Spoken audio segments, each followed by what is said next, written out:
ខ្ញុំស្ទួយត្រីអស់រាប់សិបឆ្នាំហើយក៏តាំងខ្លួនជាអ្នកស្ទួយដល់ពូកែម្នាក់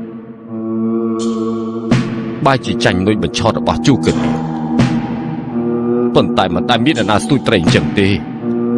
លុយនៅខាងឧទូផ្លែសន្ទួយបែរជានៅជប់រំធំទៅវិញខុងមីងអើយខុងមីងពិតជាមនុស្សទេពមែនខ្ញុំគឺខុងមីង